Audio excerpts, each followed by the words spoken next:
성경교실 네 번째 시간입니다. 이제 본격적으로 성소를 한번 들어가 보도록 하겠습니다. 제 4강은 성막의 외부 포장입니다. 고린도 후서 5장 17절에 있는 말씀 함께 읽겠습니다. 시작. 그런즉 누구든지 그리스도 안에 있으면 새로운 피조물이라. 이전 것은 지나갔으니 보라 새 것이 되었도다. 아멘. 이거 굉장히 중요한 말씀입니다. 여러분 새로운 피조물 되고 싶으시죠? 네. 이 새로운 피조물이라는 말은 거듭남이라는 뜻이 되기도 하는데, 사람이 어떻게 해야 새 것이 되는가? 헌 것들은 하늘에 갈 수 없습니다. 성경적으로 따지면 헌 것은 하늘에 가지 못해요. 하늘에 들어갈 수 있는 존재들은 새 것입니다. 새 것. 새 것이 어떻게 해야 우리가 새 것이 될까요? 목욕을 하면 헌 것이 새 거가 됩니까? 새 것이 되는 것은 사실 어렵습니다. 어렵다기보다는 제가 예전에 운동화를 한번 산 적이 있어요. 저는 운동화를 살 때 어떻게 사냐면 가게에서 운동화를 골라서 가게에서 운동화를 신고 나옵니다. 그러니까 제가 가게에서 딱 돈을 주고 사는 순간 운동화는 새 것이 돼요, 헌 것이 돼요? 헌 것이 되죠. 근데 제가 너무 급한 나머지 그냥 마음에 든다고 하고서 신고 나왔는데 하루를 신고 보니까 작아요, 운동화가. 그래가지고 이거 어떡하지? 돈은 많이 주고 샀는데 신발이 맞지를 않고 작아가지고 발이 아프고 막 이러니까 어떻게 했겠어요? 한 번밖에 안 신었으니까 운동화를 방에 갖다 놓고 수건으로 확 닦았습니다. 칫솔로 막 닦고 이렇게 바닥도 닦고 이렇게 하니까 좀 새 것 같아요. 그래가지고 운동화를 다시 박스에 넣어가지고 가게를 갔어요. 어떻게 하려고요? 사이즈 좀 바꾸려고. 그랬더니 그 가게 점원이 운동화를 딱 보더니 대번에 알아요. 이거 신으셨네요. 딱 대번에 알더라고요. 제가 그때 뭘 깨달았냐면, 아무리 새 거라도 한번 신고 나면 헌 것이 되는데 헌 것이 다시 새 것이 되는 것은 불가능하구나 하는 걸 깨닫게 됐습니다. 근데 성경에 유일하게 보라 새 것이 되었도다라는 말씀이 고린도후서 5장 17절에 나옵니다. 근데 어떻게 해야 새 것이 되냐면, 우리가 새 것이 되기 위해서 막 뭔가를 해야 새 것이 되는 게 아니라 어떻게 하면 된다고 써 있어요? 누구든지 그리스도 안에 있으면, 이렇게 나와요. 여러분 지금 성소 안에 들어오셨잖아요. 그러니까 예를 들어서 하나님께서 누구든지 교회 안에 있으면 새로운 피조물이라 그랬으면 우리가 구원 얻기가 얼마나 쉬워요, 그죠? 이 교회 안에 딱 들어와서 예수님 오실 때까지 안 나가기만 하면 됩니다. 이 안에 먹고 자고 할 거 다 있다고 치면, 그렇죠? 그래서 뭔가를 해가지고 새 것이 되려고 막 노력하는 이런 것을 하나님이 원하시는 게 아니라, 그 창세기 4장에도 보면 가인에게 3장에 아담에게 하나님께서 뭐라고 하세요? 아담아, 내가 어디 있느냐, 이렇게 말씀하시잖아요. 그러니까 하나님은 우리가 어디 있는가를 굉장히 중요하게 여기시는 분이에요. 그렇죠? 근데 아담이 그리스도 안에 있었어요. 그 당시에 선악과를 따먹고 그리스도 밖에 있었어요. 그리스도 밖에 있었어요. 그래서 하나님이 찾으러 오신 거예요. 그러면서 어디 가서 있으라고요? 그리스도 안에 있으라고. 그러니까 어디 있느냐를 성경에서는 굉장히 중요하게 여기는 것입니다. 이 성소는 그 고린도서 5장 17절을 설명할 수 있는 가장 좋은 도구라고 생각을 합니다. 이 성소는 하나님의 거처예요. 하나님이 어디 사신다고요? 성소 안에. 성소 안에. 그리고 하나님은 그 성소 안에서 사람을 만나십니다. 그러니까 성소는 사람이 하나님을 찾아가서 만날 수 있는 장소이기도 합니다.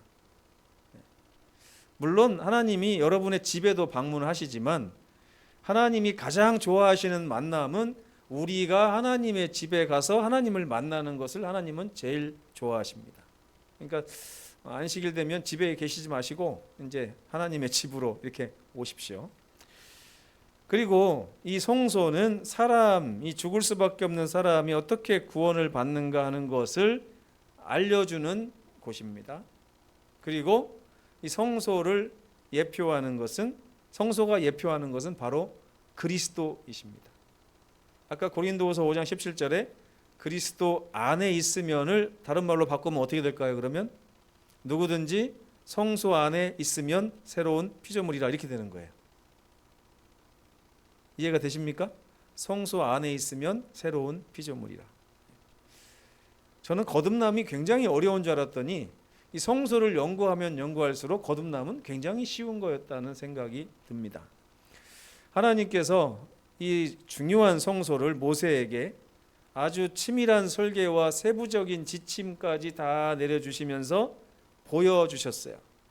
그래가지고 출애굽기 25장 9절에 보면 모세가 하나님 앞에 딱 있을 때 하나님 이렇게 말씀하십니다. 무릇 내가 내게 보이는 대로 너는 그대로 따라서 성소를 지어야 된다.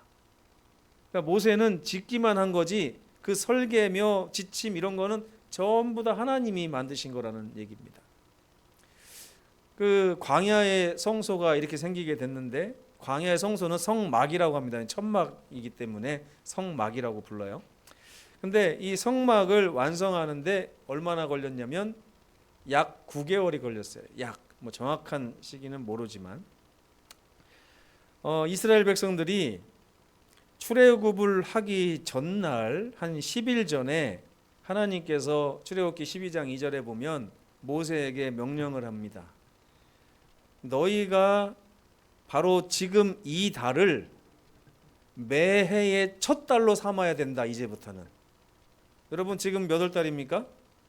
5월 달 됐죠? 근데 갑자기 하나님이 나타나시더니 오늘 너희가 지금 이 달을 이제부터는 새해 첫 달로 여겨야 된다. 이렇게 말씀하셨어요. 그래서 이스라엘 백성들은 그때가 정월 초하루가 아니었는데도 불구하고 하나님께서 말씀하신 그 날을 정월 초하루 삼아 가지고 다시 달력을 만들었습니다. 그래서 그 뒤로부터 15일 있다가 애굽을 나왔어요. 그래서 6월절이 지난주에 배웠던 6월절이 1월 16일입니다. 그렇죠? 원래 1월 달이 아니라 하나님이 이 6월절을 굉장히 중요하게 여기셨어요. 왜냐하면 그 출애굽기 12장 2절에서 말씀하실 때 왜 말씀하셨냐면 이제부터 내가 애굽에 열 번째 재앙이 아니라 10번째 재앙을 내릴 것이다라고 이스라엘 백성들에게 말한 그날이 정월 초하루예요. 그날을 하나님께서 이스라엘 백성들에게 아주 거룩한 날로 삼으신 것 같아요. 그렇죠? 중요한 날로. 왜? 이스라엘 백성들을 장자의 전쟁을 통해서 애굽에서 끄집어낸다고 선포하신 날이 정월 초하루예요. 그렇죠? 그때 이제 16일 있다가 출애굽을 했죠. 그래가지고 시내 광야에 도착하는데 약 3개월이 걸렸습니다. 그래서 출애굽기 19장 1절에 보면 3개월 되던 해 이렇게 나오는데 그게 뭐 1월, 2월, 3월에서 3개월인지 아니면 1월 16일부터 2월 16일, 3월 16일, 4월 16일 그래가지고 4월 16일을 얘기하는 건지 정확하게 성경에는 나와 있지 않아요. 그래서 3월 달일 수도 있고 4월 달일 수도 있습니다. 시내 광야에 도착한 것이. 시내 광야에 도착해서 거기서 진을 치고 장장 8개월 내지 9개월을 거기서 머뭅니다. 그러니까 모세는 하나님께 불려 올라가서 시내산에서 40일 동안 거기서 하나님과 같이 있다가 계명을 받아갖고 내려왔어요. 그러니까 길게 치면 4개월 10일이에요. 그러면은 이제 4월 한 26일 정도가 될 수도 있고 그때 공사를 시작한 거죠, 성막을. 그래서 어쨌든 완공이 언제냐면 딱 1년 지났을 때 1월 1일 날 하나님이 6월절을 10번째 재앙을 선포하신 날로부터 딱 1년이 지난 그날 1월 1일 출애굽기 40장 17절에 보면 성소가 완성됐다 이렇게 말을 하고 있습니다. 참 하나님은 단 하루도 틀리지 않는 분이에요. 그래서 하나님께서 이스라엘 백성들을 애굽에서 불러내신 이유가 제사를 회복시켜 주시겠다고 약속한 거잖아요. 그렇죠? 그 에덴 동산 동편에 두루 도는 화염금과 그룹들이 지키고 있었던 그 하늘로 들어갈 수 있는 영생의 길을 다시 한번 회복시켜 주시고자 하나님이 이스라엘 백성들을 출애굽하게 하셨는데 정확하게 1년 만에 그 성막이 완성된 것입니다. 그 성막은 이렇게 생겼습니다. 한번 보십시오. 이렇게 생겼어요. 사람들이 어마어마하게 많죠.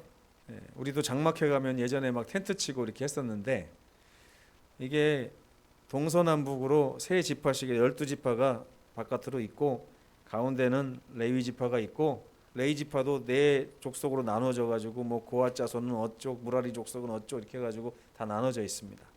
그리고 정 가운데에 지금 여기 문이 있는 쪽이 동쪽이에요. 동쪽이고 그 안에 들어가면 이제 뜰이 있고 그 다음에 성소가 있고 지성소가 있는데 지성소 위쪽에 뭐가 있어요 지금? 구름 기둥이 보이십니까? 네, 하나님께서 낮에는 구름 기둥, 밤에는 불 기둥으로 이렇게 이스라엘 모든 진영을 이렇게 밝히시고 보호하시는 장면을 볼 수 있습니다. 근데 여기 보면요, 하나님께서는 세 분이시잖아요. 삼은 완전수거든요. 이게 성소가 얼마나 완전한지 이 안에 3이라는 숫자가 얼마나 많은지 몰라요. 한 7개 정도 있습니다. 7도 완전수죠, 그죠? 우리 일주일이 7일이잖아요. 그러니까 3도 있고 7도 있는데 여기 보시면 이스라엘 진영이 3중 구조예요. 그래서 맨 바깥에는 12지파가 있고 중간에는 레위 지파가 있고 가운데 성막이 있습니다. 이렇게 3중 구조로 되어 있고 이 성막을 또 딱 떼서 보면 성막도 3중 구조입니다. 뜰이 있고 성소가 있고 지성소가 있고 그 다음에 이 뜰 안에 가보면 뜰도 3중 구조예요. 그 뜰 안에는 번제단이 있고 물두멍이 있고 양을 잡는 희생 잡는 곳이 있어요. 그리고 성소 안에 들어가면 그 안에도 3중 구조예요. 등대가 있고 떡상이 있고 분향단이 있어요. 지성소에 가면 지성소에도 세 가지 기물이 있어요. 법궤가 있고 속죄소가 있고 그룹이 있습니다. 법궤 속에도 세 가지 물건이 있습니다. 돌비가 있고 만나 금항아리가 있고 아론의 쌍난 지팡이가 있어요. 성소는 문이 세 개입니다. 맨 바깥에 휘장문, 첫 번째 성소로 들어가는 휘장문, 세 번째 지성소로 들어가는 휘장문, 이렇게 7가지 3중 구조가 있어요. 3도 나오고 7도. 그러니까 이 성소가 얼마나 완전하게 하나님께서 세밀하게 하나도 틀림없이 지침을 내려주셔가지고 완벽하게 우리의 구원을 위해서 준비하셨다는 것을 보여준다는 걸 알 수가 있죠. 이게 법궤입니다. 법궤가 이렇게 생겼어요.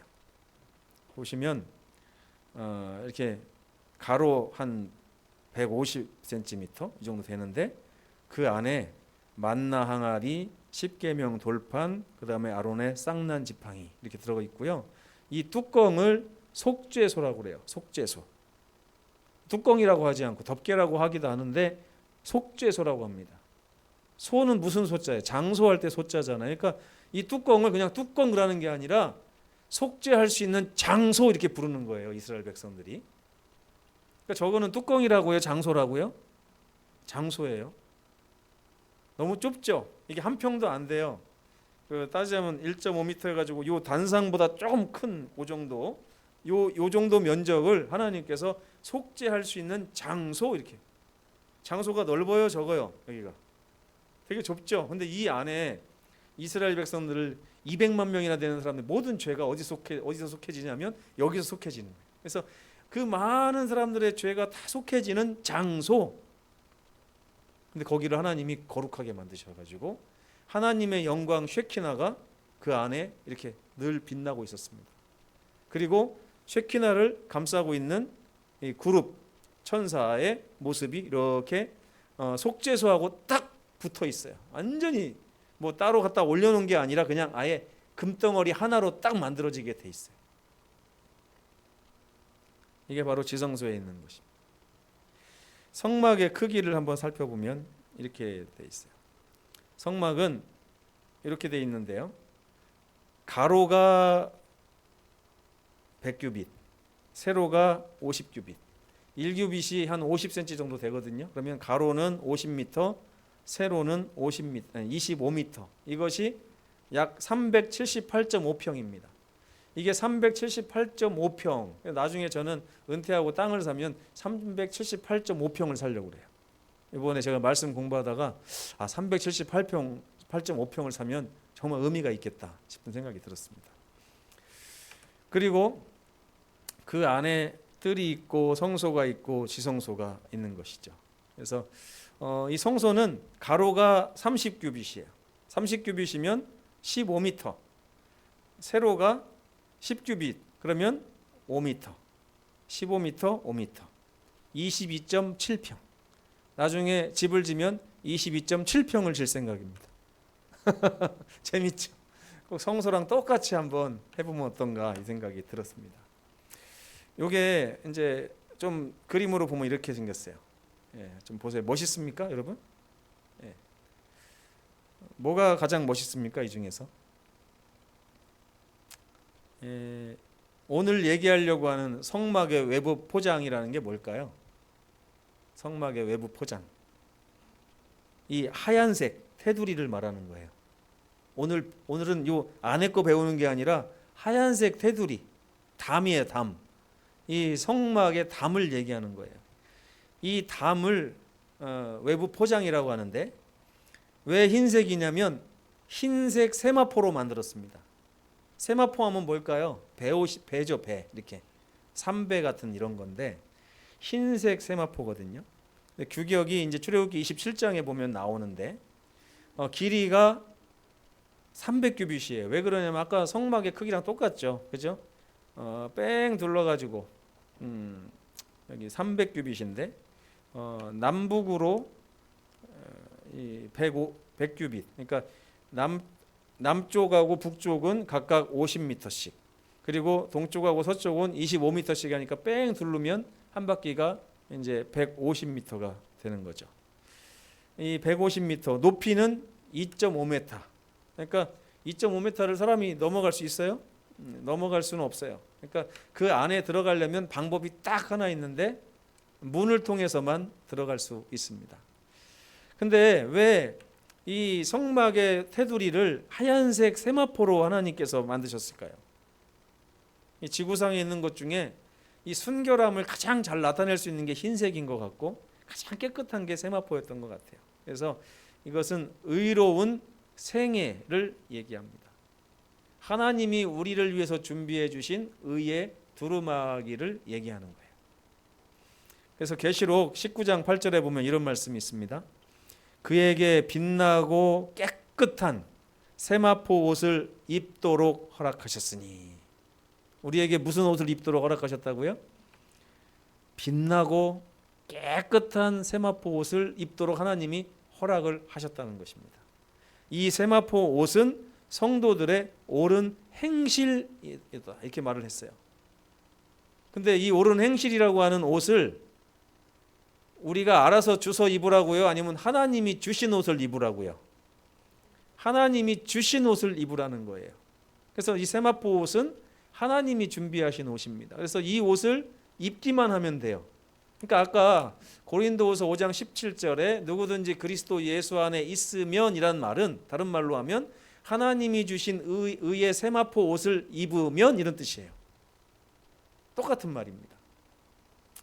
이 의미는 뭐냐면 이 성막에서 이 테두리는 그리스도의 영역을 나타냅니다. 영역. 예수께서 계신 곳. 거룩하고 의로운 곳이에요.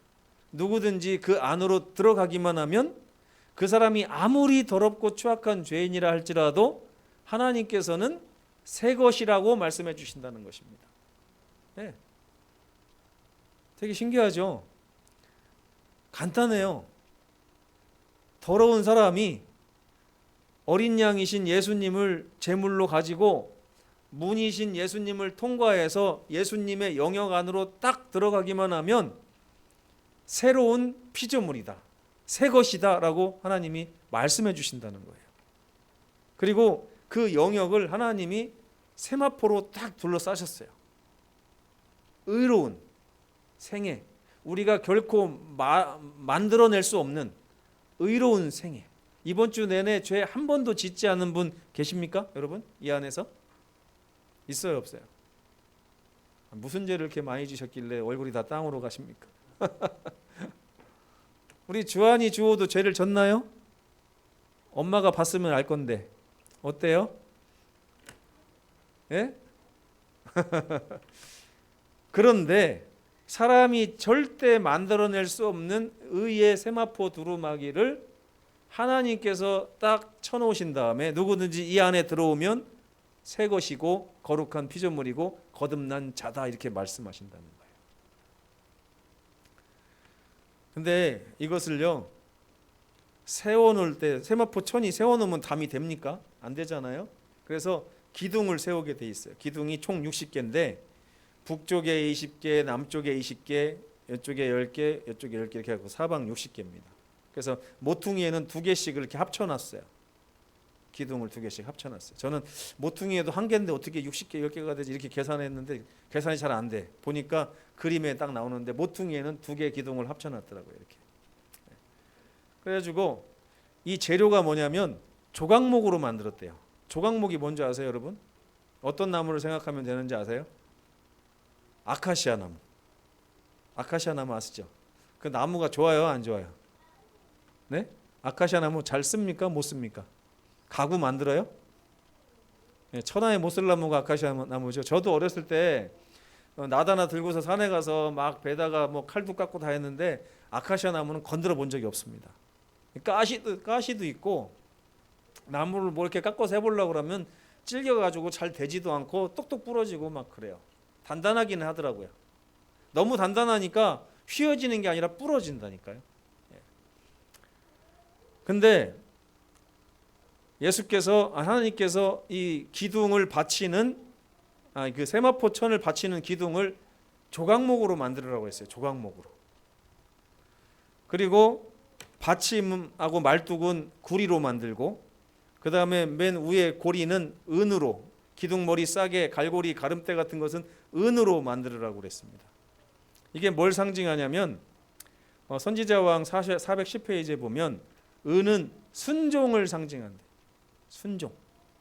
여러분 우리가 세마포로 둘러싼 이 성에 들어가기 위해서 이 세마포 옷을 가만히 우리의 것으로 삼으려면 첫 번째로 순종이 있어야 됩니다. 순종. 그 다음에 놋은 뭐냐면 아주 흔해 빠진 게 놋이에요. 우리가 구하기 어려운 다이아몬드로 만들으라고 그러면 세마포 옷이 완성될 수 있어요? 없죠. 아주 흔해 빠지고 유용한 거 그리고 희생을 나타내는 게 놋입니다. 그 다음에 조각목은 뭐냐면 아주 견고하고 강인한 의지를 얘기하는데 이것이 세 개가 딱 모여가지고 세마포천을 딱 받치고 있었다는 것입니다. 예수님의 희생과 순종이 좀 전에 제가 순종이 있어야 된다고 할 때 여러분이 내가 순종해야겠다 이렇게 생각하셨죠? 아니에요. 이거는 기둥부터 세마포천까지 다 누구를 얘기하냐면 예수님을 얘기하는데 그 흰 세마포천을 담으로 세우신 분도 예수님이시거든요. 예수님이 조각목 같은 강인한 의지와 견고함을 가지고 놋과 같은 희생을 통하여 은과 같은 순종을 통하여 세마포천을 만들어 주셨다라고 하는 것이 이 성막에서 나오는 기별입니다. 우리 예수님이 만들어 주신 선물인 거예요. 예수께서는 우리로 하여금 하나님을 만날 수 있도록 하기 위하여 희생과 순종을 통하여 견고한 의의 두루마기를 마련하신 것입니다. 감사하십니까? 예. 이 기둥이 이렇게 생겼습니다. 잘 보십시오. 위에는 은 갈고리, 중간에는 조각목, 밑에는 놋받침. 근데 요거 좀 잘못됐어요. 왜냐하면 나무를 도금을 하게 돼 있습니다. 도금을. 근데 구리로 싸라고 그랬어요. 구리로. 근데 오른쪽에 보면 이게 아카시아 나무처럼요. 아카시아 나무 과긴 한데 가시가 있어요. 비뚤비뚤하고. 근데 이것이 숲에서 자라는 게 아니라 이렇게 광야에서 한 그루씩 덩그러니 있습니다. 구하기가 쉽지만 잘생긴 나무들이 별로 없어요. 잘생긴 나무들. 이런 잘생기지 않은 나무들을 구리로 싸가지고 하나님의 성소에 사용하는 것입니다. 마치 죄로 얼룩진 우리들을 싸주시겠다고 하는 하나님의 기별이 거기 숨어 있는 것처럼 보여지는 거예요. 이렇게 성막을 이렇게 딱 포장을 이렇게 공부했잖아요. 그 포장에 문이 있는데 이 문을 통해서 뜰로 들어가게 돼 있고, 뜰에 들어가 있는 순간 우리는 하나님의 새로운 피조물이 된다고 성소는 이야기를 하고 있습니다. 근데 이 뜰에 보면요, 여기 보면 문이 있어요. 이런 식으로 이제 돼 있는데 앞에 보세요. 기둥이 긴 쪽은 20개, 짧은 쪽은 10개 이렇게 있잖아요. 근데 그 중에서 이게 간격이 다 똑같으면 이게 10m가 안 나오는데 25m 중에 문이 10m예요. 그러니까 약간 간격 조정이 좀 있어야 될 것 같은데, 어쨌든 한 3칸 정도 문이 있는데 이 문에만 색깔이 다르죠. 그죠? 흰 세마포천이 아니라 이 문에만 이렇게 색깔이 다릅니다. 왜냐하면 약간 피로 얼룩진 그런 색깔이 필요한 것 같아요. 이제 실에 대해서는 나중에 배우겠지만 청색, 자색, 홍색 이런 실들을 사용해서 성소를 만들었습니다. 근데 이 뜰의 문은요, 넓이가 10m 동쪽에 있는데 구원을 위해 반드시 통과해야 하는 문인데, 이 문은 바로 예수님을 얘기하는 거예요. 그러니까 나로 말미암지 않고는 아버지께 올 자가 없다라고 분명히 말씀하셨잖아요. 요한복음 10장 9절에 보면 내가 문이니 누구든지 나로 말미암아 들어가면 구원을 얻고. 이게 무슨 말인지 아시겠어요, 여러분? 나는 성소의 문인데 누구든지 나로 말미암아 성막 안으로 들어가기만 하면 새로운 피조물이니 구원을 얻는 것이다, 이렇게 말씀하고 계신 거예요. 요한복음 14장 6절에 보면 나로 말미암지 않고는 아버지께로 올 자가 없느니라, 이렇게 분명히 말씀하셨어요. 이 성막만 잘 이해해도 구원이 너무 쉽고 가까이 우리에게 찾아오는 것입니다. 그래서 이 안에서 이제 희생 제물을 드리고 이 안에서 우리가 깨끗하게 되고 그 정말 하나님의 자녀가 된 신분으로 나음을 입어 이 밖으로 나오는 것이죠. 근데 나왔다고 해서 성소 밖에 사는 게 아니라 성소 안에서 입고 나온 의의 두루마기를 밖에서도 계속 입고 다니는 그런 백성이 돼야 돼요. 그러다가 만약에 의의 두루마기가 훼손되면 어떻게 될까요? 빨리 양을 가지고 또 가는 것입니다. 여러분, 이게 신앙생활이에요. 잘 보세요. 양을 가지고 성막 안으로 들어가서 의의 두루마리 안에서 새로운 피조물이 돼서 그 옷을 입고 다시 나왔거든요. 나와서 살다 보니까 옷이 더러워지거나 또 찢어지거나 그러면 잽싸게 다시 어디로 가요? 양을 가지고 다시 그리스도 영역 안으로 들어가는 것이에요. 이것이 날마다 반복될 때 새로운 피조물이고 하늘 가는 그 길에서 날마다 성장하는 백성이 된다고 성경은 얘기하고 있는 것입니다. 성소는 하나님의 집이고 거기서 하나님은 사람을 만나시기를 가장 좋아하십니다. 이 희생과 상관없는 의의 두루마리와 상관없는 곳에서 하나님이 우리를 만나시기를 원하시기보다는 의의 두루마기로 딱 쌓아놓은, 왜 하얀색 세마포로 딱 쌓아놓은 이 공간에서 하나님이 우리를 만나시기를 원하신다는 거예요. 성소는 인간의 구속이 무엇이고 그것을 예수께서 어떻게 성취하시는지를 가장 잘 보여주는 장소라고 할 수가 있겠습니다. 성소의 외부 포장과 기둥과 문은 예수님의 영역인 이 뜰과 사람의 영역인 뜰 밖을 구별하는 것입니다. 이 의의 두루마기가 예수님 안과 예수님 밖을 구별하는 경계선이라는 거예요. 여러분, 의의 두루마기를 늘 걸쳐야 되겠죠? 정말 중요한 것입니다. 그리스도 십자가의 보혈로 깨끗하게 나음을 입는 이 거룩한 의의 두루마기 안에 날마다 사시는 저와 여러분이 되셨으면 정말 좋겠습니다. 고린도후서 5장 17절 읽고 마치겠습니다. 시작. 그런즉 누구든지 그리스도 안에 있으면 새로운 피조물이라. 이전 것은 지나갔으니 보라 새 것이 되었도다. 감사합니다.